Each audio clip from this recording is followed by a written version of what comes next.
चाय पकौड़े खाने वाला ससुराल। ये कहानी सुरीली की है, जिसकी अभी 2 दिनों पहले सूरज से शादी हुई थी। शादी करके वो अब सूरज के यहाँ सरसोपुर नाम के गांव में यानी अपने ससुराल आ गई थी। उसके ससुराल आते ही उसकी सास ने उसका बड़े धूमधाम से स्वागत किया। अगले ही दिन सुरीली की पहली रसोई थी। सुबह सुबह ही वो हल्की घबराहट और एक्साइटमेंट के साथ रसोई में पहुंची। सुरीली को घबराया देख सासू माँ ने मुस्कुराते हुए सुरीली से कहा, बिटिया, आज पहली बार हमारे घर की रसोई में तुम्हारे हाथ का खाना बनेगा। धीरे धीरे सब सीख जाओगी। घबराना मत।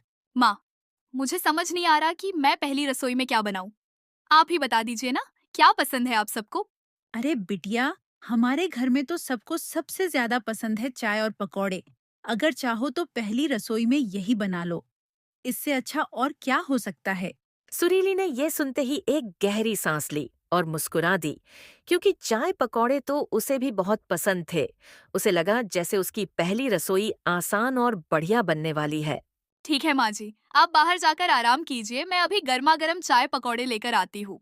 सुरीली तुरंत से गैस पर चाय चढ़ा देती है और पकौड़े के लिए प्याज काटने बैठ जाती है। प्याज की हल्की जलन से उसकी आंखों में आंसू तो आते हैं, लेकिन चेहरे पर मुस्कान बनी रहती है। वो धीरे धीरे बेसन में मसाले मिलाती है और मन ही मन सोचती है कि उसकी पहली रसोई सबको जरूर पसंद आएगी। थोड़ी ही देर में कड़ाही में तेल गर्म होने लगता है और सुरीली सावधानी से एक एक करके पकौड़ों का घोल उसमें छोड़ने लगती है। कुछ ही देर में सुरीली ने गर्मा गर्म चाय तैयार कर ली और सुनहरे कुरकुरे पकौड़े भी प्लेट में सजाकर रख दिए। रसोई में अब खुशबू ही खुशबू थी और पहली रसोई की मिठास पूरे घर में फैलने लगी थी। सुरीली चाय और पकौड़े लेकर सास और सूरज के सामने रख देती है। जैसे ही दोनों ने पकौड़ों की खुशबू ली, उनके चेहरे पर खुशी की चमक आ गई। सासू माँ ने पकौड़े की थाल को देखकर सुरीली से कहा, बिटिया, अगर स्वाद भी खुशबू जैसा ही हुआ ना, तो मान जाऊंगी। और इतना कहते ही सबने मुस्कुराते हुए पकौड़े चखने शुरू कर दिए। जैसे ही उन्होंने पहला कौर लिया, सबके चेहरे खिल उठे। पकौड़ों का स्वाद इतना बढ़िया था कि देखते ही देखते थाल पूरा खाली हो गया। किसी ने एक भी टुकड़ा छोड़ा नहीं। अरे वाह बिटिया, तुम्हारे हाथ में तो सच में बड़ा स्वाद है। पहली रसोई में इतना बढ़िया बना सकती हो, तो आगे तो तुम हमारे घर का मान बढ़ा दोगी। सच में सुरीली, तुम्हारे हाथ के पकौड़े तो लाजवाब हैं। मैंने तो इतने अच्छे पकौड़े आज तक नहीं खाए। सुरीली ये सब सुनकर खुशी से खिल उठी। उसे लगा कि उसकी मेहनत रंग लाई है और नए घर के लोग उसके हाथ के बने खाने को इतना पसंद कर रहे हैं। ये उसके लिए सबसे बड़ी खुशी थी। अब सुरीली के हाथ के पकौड़े घर वालों को इतने पसंद आ गए थे कि हर सुबह नाश्ते में सबसे पहले वही बनने लगे। सासू माँ तो मजाक में कहती, अब हमारे घर में चाय पकौड़ा परंपरा ऑफिशियली शुरू हो गई है। सुरीली भी हंसते हुए हर सुबह नए नए तरह के पकौड़े बनाती, कभी आलू के, कभी प्याज के, तो कभी मेथी के, और पूरा घर खुशी से भर जाता। धीरे धीरे सुरीली की ये छोटी सी कोशिश उसके ससुराल में सभी के दिलों में अपनी जगह बनाने लगी। अब हर सुबह की चाय और पकौड़े सिर्फ भूख मिटाने के लिए नहीं, बल्कि सबको सुरीली की मिठास और प्यार का एहसास दिलाने के लिए बनते थे। और अब जब भी घर पर मेहमान आते, सुरीली के हाथों के पकौड़े उनके स्वागत का सबसे खास हिस्सा बन गए। मेहमान भी उसकी तारीफ किए बिना नहीं रहते और सुरीली को हर बार गर्व महसूस होता कि उसकी छोटी सी रसोई ने सबका दिल जीत लिया। देखते देखते कुछ दिन इसी तरह हंसी खुशी और प्यार भरे माहौल में बीत गए। सुरीली अब अपने नए घर और परिवार में पूरी तरह से घुल मिल गई थी और हर दिन उसके लिए नई खुशियां लेकर आता। फिर एक सुबह सुरीली के घर उसकी सास की सहेली बिंदिया घर पर आ गई। बिंदिया बहुत हंसमुख और बातूनी महिला थी और आते ही पूरे घर में हंसी और हलचल मचा दी। अरे दीदी, मैं तुम्हारे घर इतने दिनों बाद आई हूँ। कुछ खिलाओगी नहीं क्या? अरे बिंदिया, माफ करना, तुम इतने दिनों बाद आई हो। तुम्हारे साथ बातें करने में इतना समय लग गया कि तुम्हें खाने के लिए पूछना ही भूल गई। रुको एक मिनट, अभी अपनी बहू को बुलाती हूँ। सुरीली बिटिया, ओ सुरीली बिटिया, जरा यहाँ आना तो। देखो तो कौन आया है। सासू माँ की आवाज सुनकर सुरीली वहां पहुंच जाती है। जैसे ही सुरीली आई, बिंदिया मुस्कुराते हुए बोली, अरे सुरीली बिटिया, तुम्हें देखकर तो घर और भी रोशन लग रहा है। सच में तुम बहुत सुंदर और प्यारी लग रही हो। सुरीली ये सुनकर बहुत खुश हुई। उसके चेहरे पर मुस्कान खिल गई और उसने हल्की आवाज में कहा, धन्यवाद काकी, आपसे इतनी तारीफ सुनकर मुझे बहुत अच्छा लगा। अरे बस भी करो बिंदिया, अब मेरी बहू की इतनी तारीफ मत करो। चलो, अब बताओ, क्या खाओगी? अरे दीदी, मैं तो वही खाऊंगी जो सुरीली अपने हाथों से बनाना चाहे। बस आज उसके हाथ का स्वाद चखना है। बिंदिया की बात सुनकर सुरीली थोड़ा शर्माई, लेकिन उसके दिल में खुशी की एक मीठी लहर दौड़ गई। तो फिर ठीक है बिंदिया, इस मामले में सुरीली सबसे आगे है। मेरी बहू के हाथ की चाय पकौड़ी का तो पूरा घर दीवाना है। बिंदिया यह सुनकर और भी उत्साहित हो गई और सुरीली की ओर मुस्कुराते हुए देखने लगी। सुरीली बिटिया, जरा गर्मा गर्म चाय और पकौड़े बना दो बिंदिया के लिए। आज उसे भी तुम्हारे हाथ का स्वाद छकाना है। सासू माँ की बात सुनकर सुरीली तुरंत रसोई की ओर बढ़ गई और बिंदिया के लिए चाय पकौड़े बनाने की तैयारी करने लगी। सुरीली ने सबसे पहले गैस पर चाय चढ़ा दी, फिर पकौड़ों के लिए प्याज और आलू काटने बैठ गई। थोड़ी ही देर में सुरीली ने पकौड़ों का घोल तैयार कर लिया और एक एक करके पकौड़े कड़ाही में छोड़ने लगी। चाय भी खूब उबलकर अपनी खुशबू फैला रही थी और पूरे घर में गर्माहट और स्वाद का माहौल बन गया था। कुछ ही देर में सुरीली ने गर्मा गर्म चाय और ताज़ा तले हुए पकौड़े तैयार कर लिए। फिर सुरीली ने चाय और पकौड़े बिंदिया के सामने परोस दिए। चाय और पकौड़ों की लाजवाब खुशबू सूंघते ही बिंदिया का मूड खिल गया। उसके चेहरे पर तुरंत ही एक प्यारी सी मुस्कान फैल गई। वाह दीदी, चाय और पकौड़ों की खुशबू तो कमाल की है। अरे खुशबू छोड़ बिंदिया, एक बार चख कर देख, पता चल जाएगा असल मजा कैसा है। बिंदिया ने एक पकौड़ा उठाया और धीरे धीरे खाया। जैसे ही उसने पहला कौर लिया, उसके चेहरे पर खुशी और आश्चर्य दोनों झलकने लगे। वह मुस्कुराते हुए बोली, वाह सुरीली, तुम्हारे हाथ के पकौड़े तो सच में कमाल के हैं। इतने स्वादिष्ट पकौड़े मैंने आज तक नहीं खाए। देखा बिंदिया, यही तो मैंने कहा था, हमारी सुरीली के हाथ में जादू है। इसके हाथ से बने पकौड़े सबका मन जीत लेते हैं। सच कह रही हो दीदी, सुरीली के हाथों में वाकई जादू है। अगर मुझे ऐसे पकौड़े मिलें तो मैं रात दिन के खाने में बस यही खाना चाहूंगी। अरे बिंदिया, तूने तो हमारे घर का हाल ही बता दिया। जब से सुरीली आई है, हमारे घर में रात दिन तरह तरह के पकौड़े बनते रहते हैं।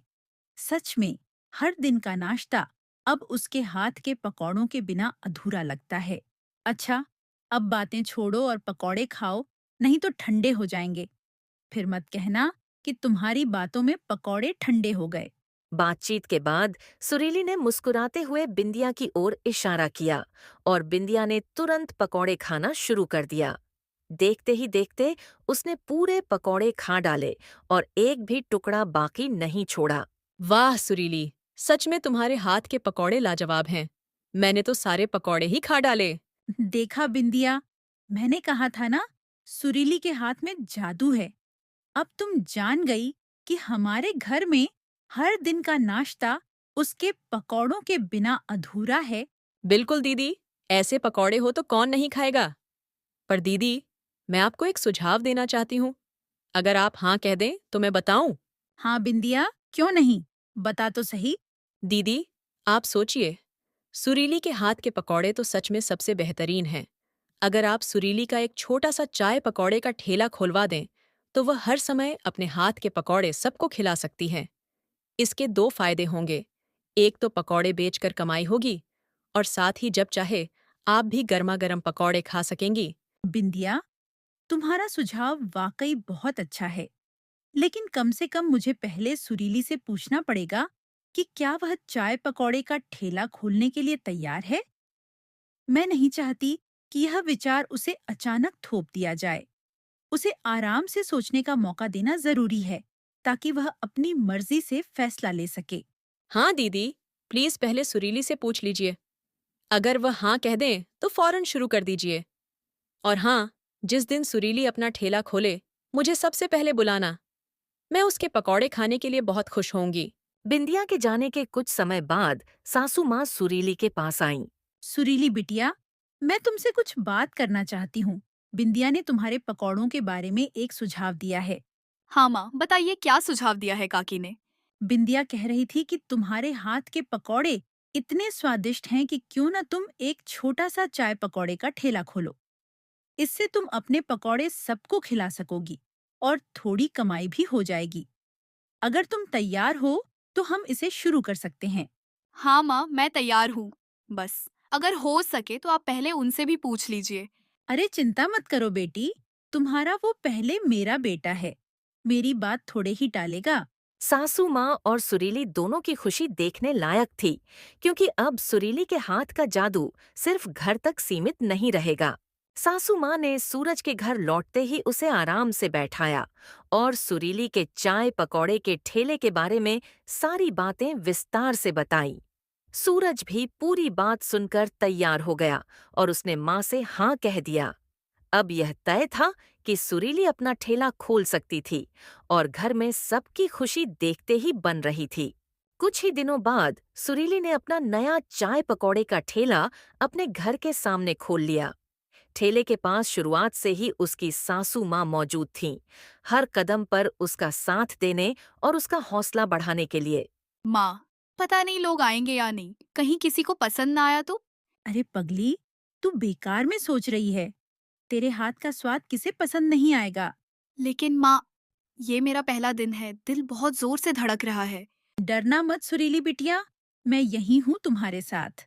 और याद रखो, मेहनत कभी खाली नहीं जाती। ठीक है माँ, आप साथ रहती हो तो हिम्मत आ जाती है। बस ऐसे ही हिम्मत बनाए रखो बेटी। आज का दिन अच्छा ही होगा, देख लेना। सासू माँ की बातें सुनकर सुरीली के चेहरे पर थोड़ा सा आत्मविश्वास लौट आया।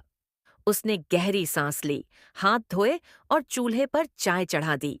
कुछ ही देर में अदरक और इलायची की खुशबू पूरे आसपास फैल गई।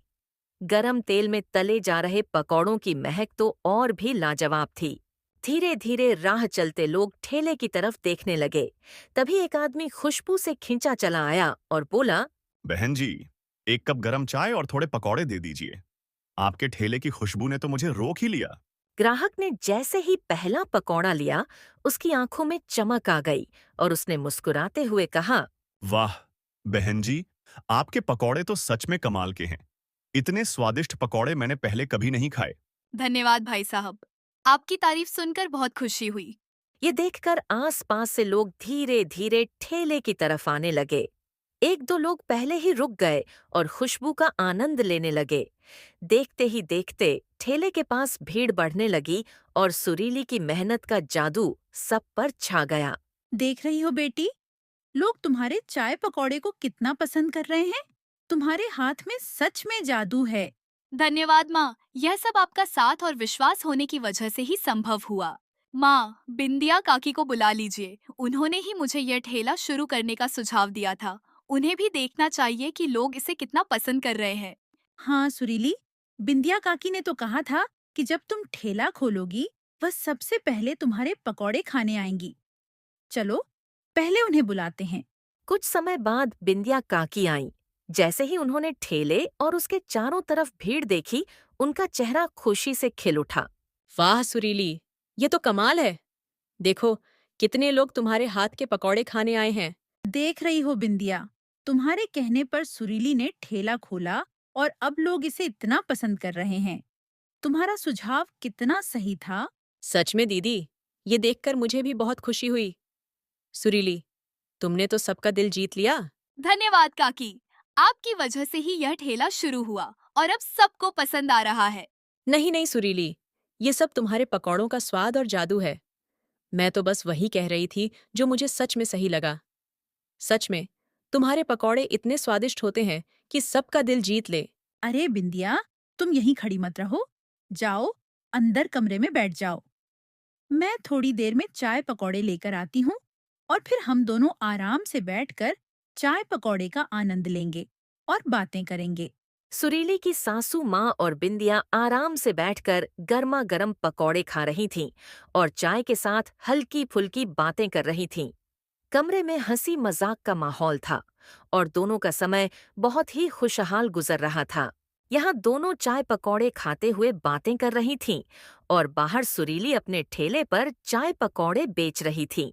धीरे धीरे दिन बीत गया और देखते ही देखते सुरीली के सारे पकौड़े बिक गए। दिन ढलते ढलते उसे काफी अच्छी कमाई भी हो गई। शाम तक सब काम निपटाकर जब वे घर लौटे तो माहौल बिल्कुल अलग ही सुकून भरा था। सुरीली रसोई में काम कर रही है। सास और सूरज कमरे में बैठे दिन भर की बातें कर रहे हैं। सूरज बेटा, आज तो सुरीली ने ठेले पर बहुत अच्छी कमाई की। दिन ढलते ढलते सारे पकौड़े बिक गए। सच माँ? पहला दिन ही इतना अच्छा गया? सबने पकौड़े खाए और मैं तो काम पर था, मुझे तो एक भी नहीं मिला। अरे हाँ, तू तो दिन भर काम में था। चल, मैं सुरीली से कह देती हूँ कि तेरे लिए भी ताजे पकौड़े बना दे। इतना अच्छा दिन गया है, तेरे लिए बनाते हुए उसे और खुशी होगी।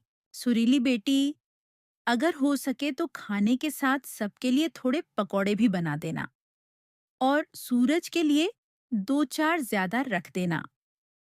बेचारा दिन भर काम पर था, उसे तो स्वाद चखने का मौका ही नहीं मिला।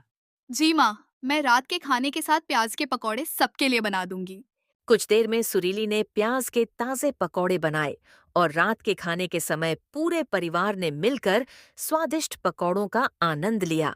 अब सुरीली और उसकी सास हर रोज अपने घर के सामने ठेला लगाती और धीरे धीरे लोग यहाँ की ताजी चाय और कुरकुरे पकौड़े चखने आने लगे।